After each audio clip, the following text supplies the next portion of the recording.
Assalamualaikum warahmatullahi wabarakatuh. Bismillahirrahmanirrahim. Alhamdulillahi rabbil alamin. Wassalatu wassalamu ala sayyidil mursalin wa ala alihi wa sahbihi ajma'in. Rabbi shrah lana sudurana wa yassir lana umurana. Wahlul 'uqdatam min alsinatina yafqahu aqwalana. ثبت أقدامنا وتميط قصيرنا يا ربنا رب العالمين. لا حول ولا قوة إلا بالله العلي العظيم. لا حول ولا قوة إلا بالله. لا حول ولا قوة إلا بالله العلي العظيم. أما بعد. اللهم صل وسلم وبارك على سيدنا محمد وعلى آل سيدنا محمد.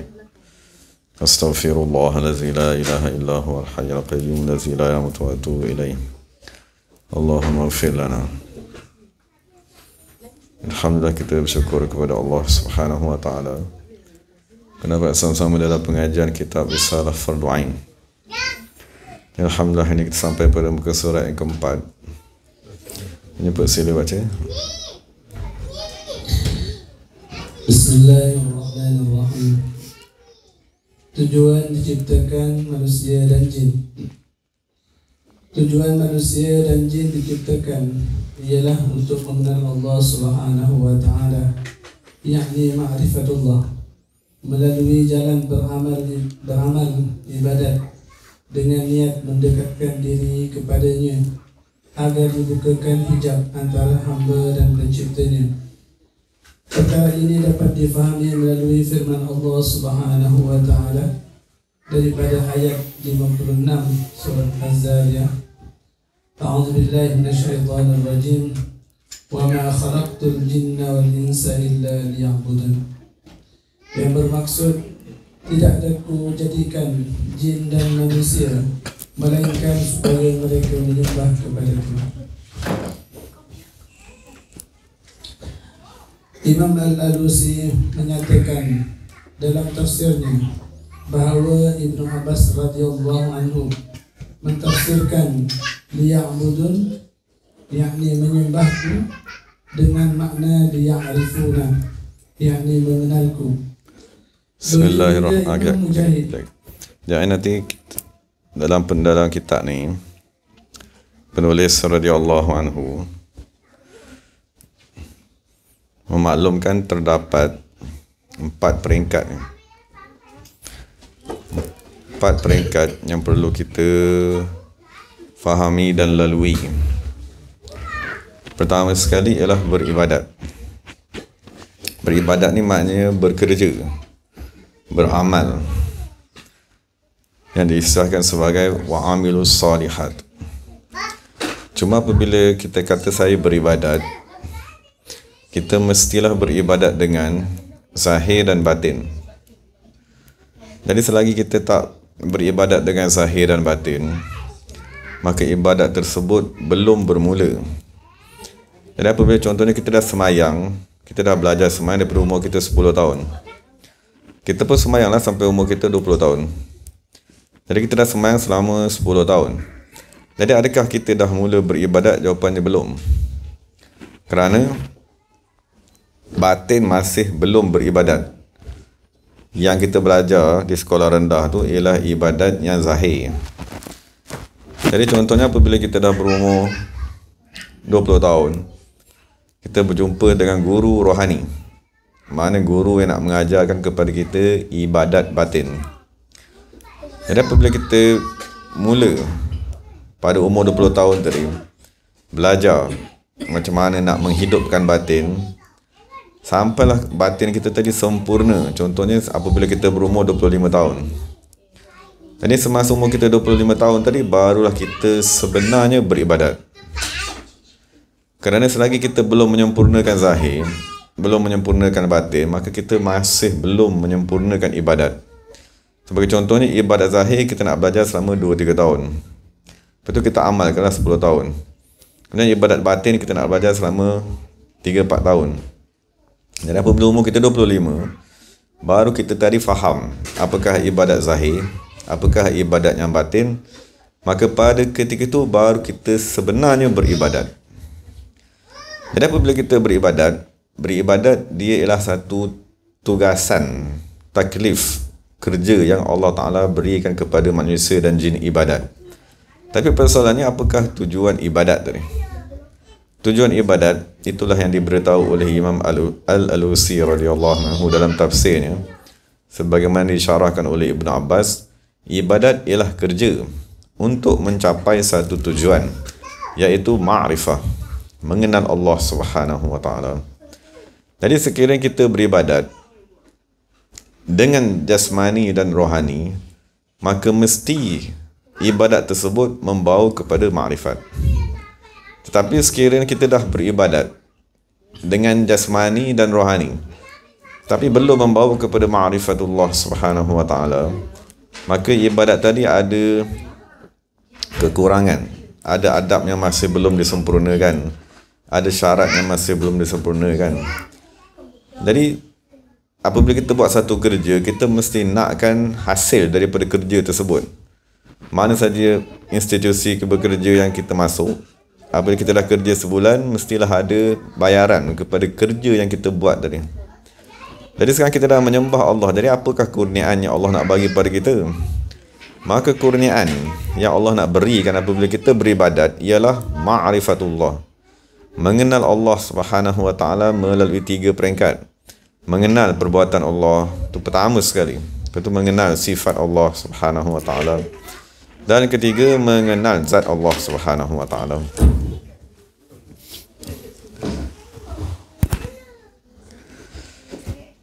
Jadi itu 3 perkara yang diistilahkan sebagai ma'rifatullah. Cuma dekat atas tu dia dah bagi tahu, ma'rifat yang nak dicapai mestilah melalui jalan ibadat. Maksudnya kita kena beribadat bersungguh-sungguh, sehingga kan dibukakan hijab yang dikatakan atas tadi tu. Maksudnya makrifat yang dikendaki sekarang bukan makrifat sifat 20 yang kita belajar tu. Makrifat sifat 20 yang kita belajar itu ialah asas kepada akidah. Asas kepada akidah ahli sunnah wal jamaah, supaya kita mengenal Allah dengan dalil-dalil akal. Setelah kita mengenal Allah dengan dalil akal, masa umur kita 10 tahun tadi, 15 tahun, kemudian kita semayang lah sampailah kita berjumpa dengan guru rohani. Dan apabila kita dah berjumpa dengan guru rohani, barulah kita tadi dituntut ataupun barulah kita tadi berpeluang untuk dikurniakan dengan makrifat secara pembukaan hijab. Jadi pengajian sifat 20 dipanggil makrifat juga, tapi itu makrifat dengan menggunakan akal, dengan berfikir, dengan membaca kitab, dengan menghafal kitab, dengan menghadiri pengajian. Jadi pengajian sifat 20 setinggi mana sekalipun, sebanyak mana yang kita hafal, setebal mana kitab yang kita pelajari, dia ialah pengajian akidah yang asas, yang berpandukan kepada dalil-dalil akal untuk membolehkan seseorang tadi mula berjalan di dalam sirat mustaqim, untuk mengelakkan dia tadi berakidah dengan akidah bid'ah, dengan akidah yang bercanggah dengan ahli sunnah wal jamaah, akidah ahli sunnah wal jamaah. Cuma apabila dia dah masuk di dalam agama Islam, dah mula beribadat, maka Allah Subhanahu wa Ta'ala akan mengurniakan kepadanya makrifat yang lebih tinggi, makrifat yang dikurniakan melalui jalan kasyaf, dibukakan hijab, dan dengan jalan zauq, diberikan rasa. Jadi itu yang nak dicapai sekarang. Yang nak dikendaki sekarang ialah liya'budun. Kamu mesti mencapai makrifat melalui jalan ibadat, bukan makrifat melalui jalan hafazan, menghafal kitab, mendengar ceramah, mendengar kuliah. Itu ialah asas kepada akidah, dan asas tadi diterima. Tapi yang dikendaki daripada semua manusia ialah ma'rifatullah dengan hatinya. Sambung saya. Begitu juga Imam Mujahid, Ibnu Jurayj, dan pendapat ini dipilih oleh Imam Al-Jawawi. Imam Al-Alusi berkata, Imam Mujahid berkata, sesungguhnya makna liya'buduni ialah liya'rifuni. Ayat ini digolongkan dalam gaya bahasa kiasan terbuka, yakni majaz mursal, dengan menggunakan kata nama sebab menggantikan perkara terhasil daripada sebab tersebut, sebagaimana yang dinyatakan dalam kitab Al-Irsyad. Berkemungkinan rahasia menggunakan kiasan tersebut ialah memberikan peringatan bahawa makrifat yang dikehendaki ialah makrifat yang terhasil daripada ibadat kepada Allah Subhanahu wa Ta'ala. Tidak diambil kira pengetahuan yang terhasil dengan cara yang lain seperti pengetahuan ahli kasyaf, pengetahuan ahli falsafah. Dikatakan takwil ini amat baik kerana jika Allah Subhanahu wa Ta'ala mewujudkan manusia, tidak mewujudkan manusia, nescaya tidak diketahui kewujudan dan keesaan Allah Subhanahu wa Ta'ala. Dan jadi di sini penulis dia bincangkan ayat Al-Quran surah Az-Zariyat. Jadi inilah kesusahan ayat Al-Quran. Dia memerlukan kepada takwil. Takwil bermaksud makna tersirat ataupun makna di hujung yang dikehendaki. Jadi takwil ni kadang-kadang kita guna juga. Kita kata kepada anak kita, wahai anakku, hari dah hujan. Kita cakap hari hujan, tapi kita kehendaki daripada perkataan tersebut ialah wahai anakku, pergilah angkat kain. Jadi kita cakap satu perkataan, tapi dia ada makna lain di hujung yang perlu difikirkan, yang perlu dilaksanakan. Jadi kalau kita anak tu dengar hari hujan, betul dia pun diam je, maknanya anak tu tak faham lah. Jadi sama juga apabila Allah kata wa ma khalaqtul jinna wal insa illa liya'budun. Tidak aku ciptakan jin dan manusia melainkan untuk menyembah. Jadi kalau orang yang tak faham bahasa Arab, dia akan sembah sajalah, sembahyang sampai meninggal dunia. Tapi makrifatnya tak dapat, ataupun makrifatnya tak dipedulikan, ataupun makrifat tadi tak diusahakan, kerana dia tak memahami ayat tadi. Ini masalah ayat di dalam bahasa Arab. Allah kata beribadatlah, tapi beribadat tadi bukan tujuan. Beribadat ialah sebab untuk mencapai tujuan, iaitu ma'rifatullah. Sama seperti kita kata kepada anak-anak kita, wahai anakku, pergilah sekolah, belajarlah bersungguh-sungguh. Jadi anak tu yang tak faham, dia pergi sekolah, dia belajar bersungguh-sungguh, periksa dia tak pergi. Sebab dia kata, bapa aku hanya suruh belajar saja, bapa aku tak suruh periksa. Itu dia panggil percakapan dalam bentuk kiasan. Bapa tadi dia bagi tahu, tujuan bapa sebenarnya ialah anak tadi lulus SPM dengan cemerlang. Tapi bapa tadi tak katalah tiap-tiap hari, wahai anakku, lulus periksa dengan cemerlang. Besok tak kata lagi, wahai anakku, luluslah periksa dengan cemerlang. Tak ada bapa pun yang kata macam tu. Tapi semua ibu bapa, dia akan sebut sebab. Sebab untuk mendapat kelulusan yang tinggi di dalam SPM, sebab ni ialah belajar. Jadi mak bapak dia hanya sebut sebab saja. Wahai anakku, belajarlah bersungguh-sungguh. Besok ulang lagi. Wahai anakku, belajarlah bersungguh-sungguh.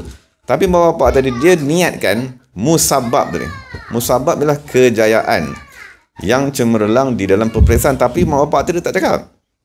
Jadi anak tadi lah kena fikir, kenapa tiap-tiap hari mak bapak aku suruh aku belajar bersungguh-sungguh ni? Adakah semata-mata kerana belajar? Jawapannya bukan.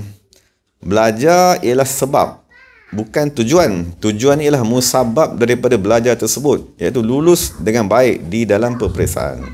Jadi sama juga Allah bila kata liya'budun, semua ayat ni kata u'budullah, sembahlah sembah Allah, itu semua ialah kerja. Kerja yang mesti dibuat oleh manusia dan jin. Tapi bukan kerja tu yang menjadi tujuan. Tujuan daripada kerja tersebut mestilah mencapai ma'rifatullah subhanahu wa ta'ala. Betul penulis kata tadi, dia kata, kenapa Allah sebut sebab tadi? Supaya jangan kita terpedaya dengan ada sekumpulan manusia yang terus pergi belajar hakikat sahaja, ataupun yang terus pergi belajar ilmu falsafah ketuhanan, dan dia tak mahu pun beribadat tadi. Sebab pengetahuan tentang ketuhanan melalui kitab, melalui hafazan, melalui kuliah, pengetahuan tersebut tak diambil kira. Yang dikenaki ialah kasyaf. Dan kasyaf tak dapat dengan membaca kitab. Kasyaf tadi tak boleh diperolehi dengan kita menghafal, mendengar kuliah, tak boleh. Kasyaf dia memerlukan kepada pembukaan hijab. Hijab di atas rohani kita, di atas matahari. Dan dia memerlukan juga kepada zauk. Zauk tadi ialah rasa yang terhasil di sisi rohani kita. Sebagaimana kita punya lidah ni, kita boleh rasa macam-macam gula, garam dan seumpamanya. Maka rohani kita apabila dia hidup, apabila rohani tadi dah dewasa, maka rohani itu boleh merasai apa yang dikehendaki oleh Allah Subhanahu wa ta'ala. Dan apabila kita dikurniakan dengan zauq, kita dikurniakan dengan kasyaf, maka itulah jalan untuk kita tadi dikurniakan dengan ma'rifatullah subhanahu wa ta'ala. Sila. Imam An-Nawawi berkata, diriwayatkan daripada Sayyidina Umar bin Khattab radhiyallahu anhu bahawa Nabi Muhammad sallallahu alaihi wasallam innamal a'malu binniyati wa innama likulli imri'in ma nawa faman kanat hijratuhu ila Allahi wa rasulih fahijratuhu ila Allahi wa rasulih wa man kanat hijratuhu lidunya yusibuha aw imra'atin yankihuha fahijratuhu ila ma hajara ilaihi. Bermaksud bahwasanya setiap amalan bergantung kepada niatnya, bahwasanya akan dibalas bagi setiap seseorang setiap perkara yang dia niatkan. Siapa yang hijrahnya kepada Allah dan Rasulnya, maka hijrahnya kepada Allah dan Rasulnya. Sesiapa yang hijrahnya kepada dunia yang ingin